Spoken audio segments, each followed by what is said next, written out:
know I found Paula in a dumpster, right? What? You said you met her at the supermarket. I did. It was the bin out behind the dime a dozen. And you just picked her up out of the rubbish and brought her home? Why no? Sometimes I think I hardly know you.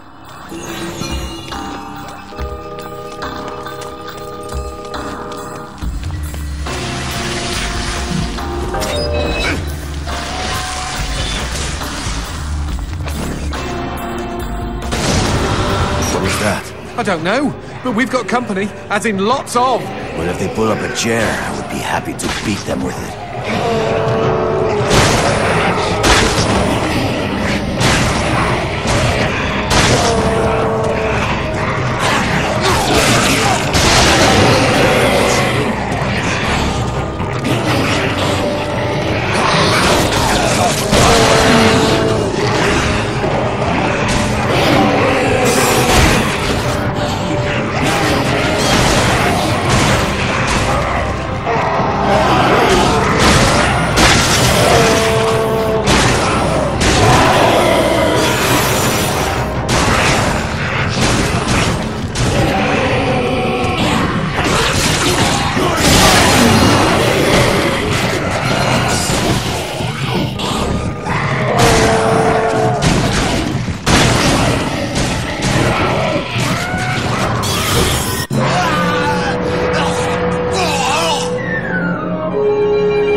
You know I found Paula in a dumpster, right? What?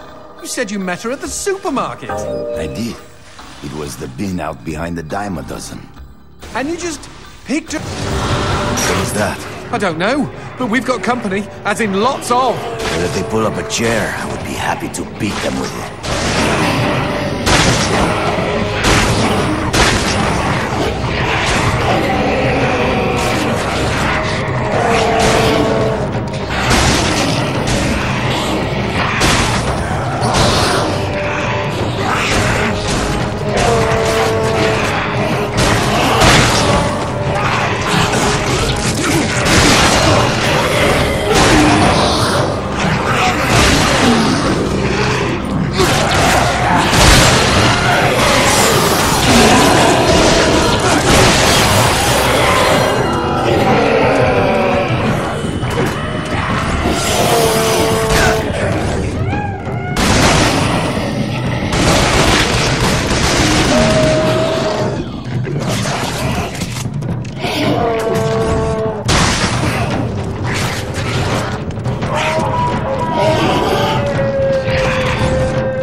The man who never had his fill. It was a cold and snowy eve. Certainly no night for a man without a home to be walking these grey and endless streets. Inside the pizza parlour, George Reed spun a lively tune on his harmonica. The local children giggled and pointed excitedly at the harmonica man as their parents glowed with approval. His reward would be all the pizza he could eat, 6 pies at least, and a warm bed in one of these folks' homes. He knew they were good for it. But when he tucked in for the night, George had not had his fill. As the years and calories stacked up, most men would have got older and fatter. Yet for all he consumed, George only got thinner as he washed from town to town. Tapeworm. Tonight he plied his trade with some grannies and orderlies in a nursing home. Hoo-ah! His harmonica filled the room with joy. After devouring 3 helpings of pork chops and mashed potatoes, he eyed the plate of the old woman next to him. Juice dribbled down his chin. Go ahead, Georgie, she said. You're such a good boy. You shouldn't have to starve. But George had not had his fill. Early the next morning, he was already on the freeway with his thumb in the air. Where are you headed? Said the man in the truck. Nowhere, said George. Anywhere. It was a new decade, and tonight George played to an all but empty bar in the city. He had lost a lot of weight. Afterwards, the only woman in the joint took the stool next to him and asked him his name. The bartender leaned over the counter. You don't know this guy, Mary. George is famous, been all over the tri-state area. With a wink, he added, man's insatiable. And that night, George proved it as he buried his face in Mary's beaver. Holy woodland creatures! Attaboy, George! Attaboy, George! Play that harmonica, she purred. But even after 5 trips to heaven and back, he had not had his fill. The morning after was an awkward affair as they stared at each other over coffee. One wanted to feel more, the other just wanted to feel. In his final days, George was all skin and bones. I can relate, except for the skin part. His last meal had been a mistake. It was on a sidewalk one night in a small suburban town that he came across the boy. Hungrily, and with an agonized grimace, he opened his mouth to beg for help.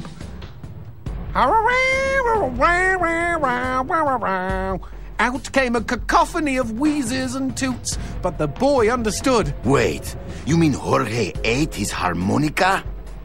Once he was alone, George Reed looked at the candy bar he held in one hand and began to cry.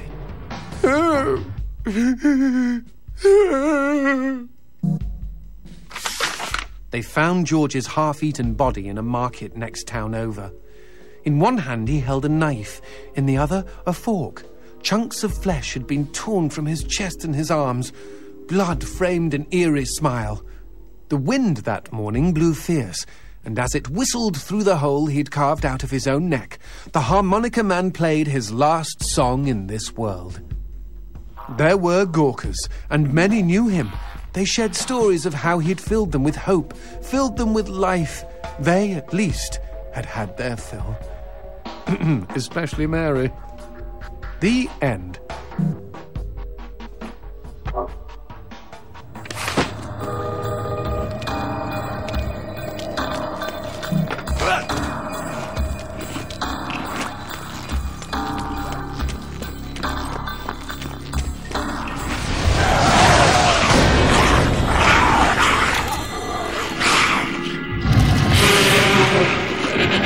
That cheeky imp! He doused our goat! Then let's put out some lights of our own.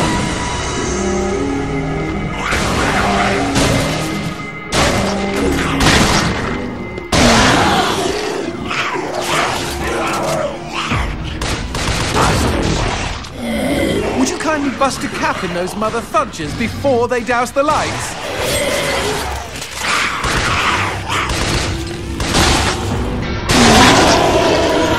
You know, we never finished talking about you kidnapping Paula. I didn't kidnap her. You hauled her out of a skip. Isn't that illegal in some states? What did she say? Nothing. Not for weeks. I was afraid to even touch her, you know? Like she didn't belong to me. To anyone. But something changed. There was a phone call.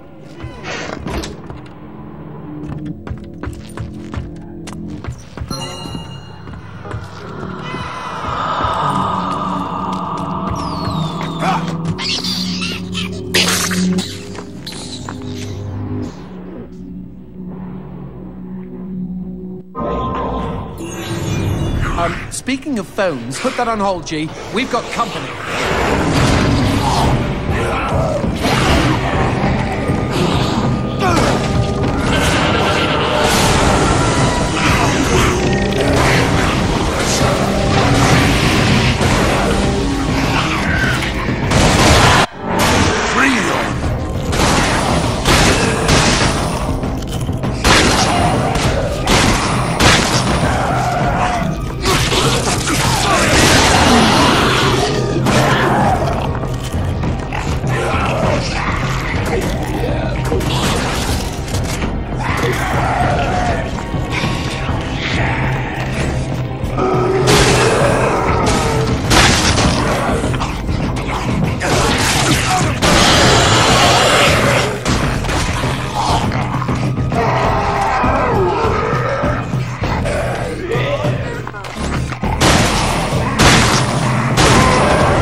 Now what's this about a phone call? Me and Paula were eating when the phone rang.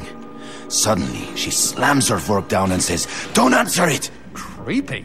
First thing she ever said to me. But I got up to take the call. Johnson, you should have seen her. She jumped out of her chair, ran to the phone, and ripped it right off the wall. Whoa. Then she came and put her arms around me and started crying. It was the craziest, weirdest, sexiest thing I have ever seen. I have been hers ever since.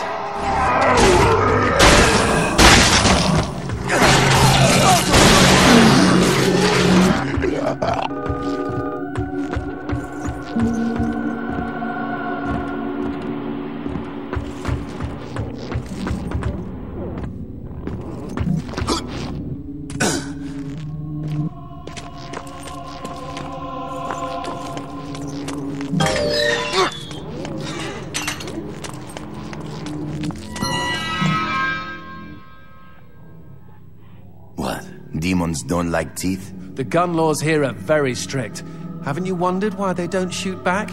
You and I are violating almost every rule in the book. Heck, I'm practically made of teeth.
Expecting any phone calls? No, siree.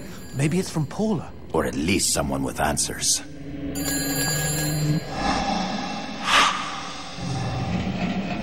Dios mío. Paula, is that you? When will this fucking torture end? Ah! From hottie to hamburger, just like that.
Fireworks! We could use these to chase away the darkness, at least in short bursts.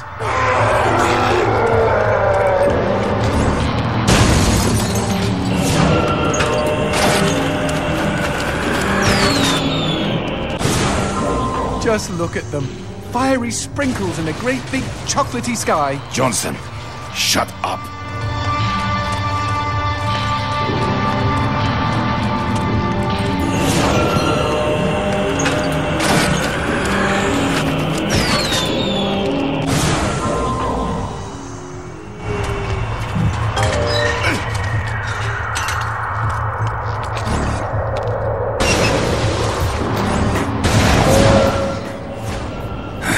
Magnifico.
This fucking darkness!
What the shit is that? Let's take a closer look.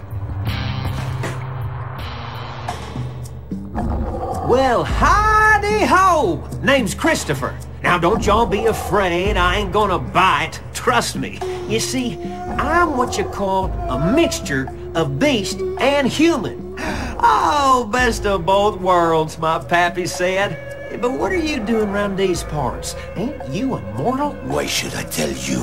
All I see is demon. Well, shucks. You gotta look underneath the leathery exterior. Deep down, I am a sensitive and understanding listener. Some asswipe named Fleming stole my girl and took her to his castle. And I am here to take her back. Meaning you are on a quest to kick the Prince of Evil's ass?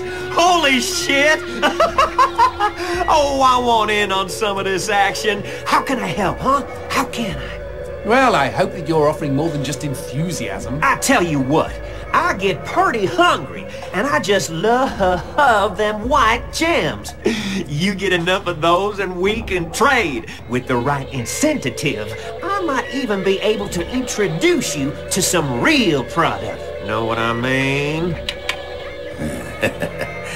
Magnifico. Okay, then chuck them sparklies right down the hatch. Go on, feed me! Ah! Howdy-ho, if it ain't my bestest buddies. I'm surprised Christopher hasn't had a visit from the GEA. You read about gem busts all the time.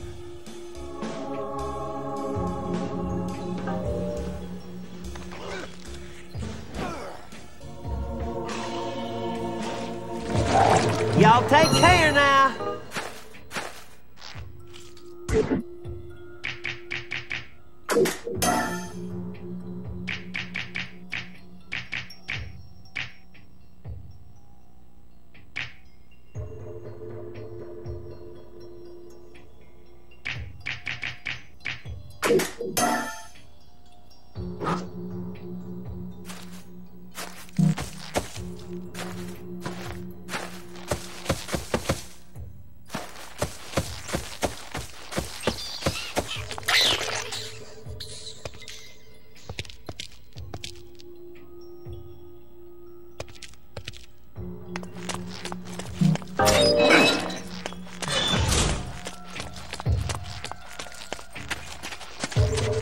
Whoa, what's this?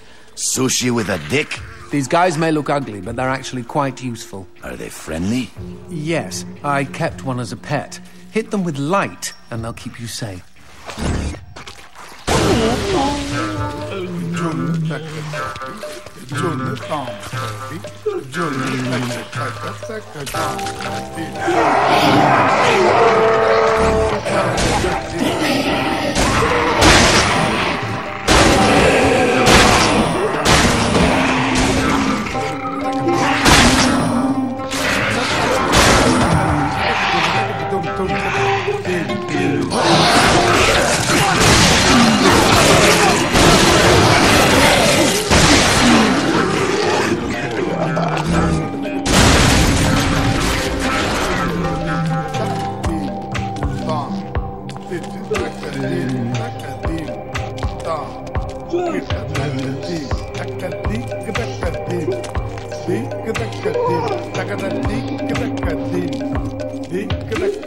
Di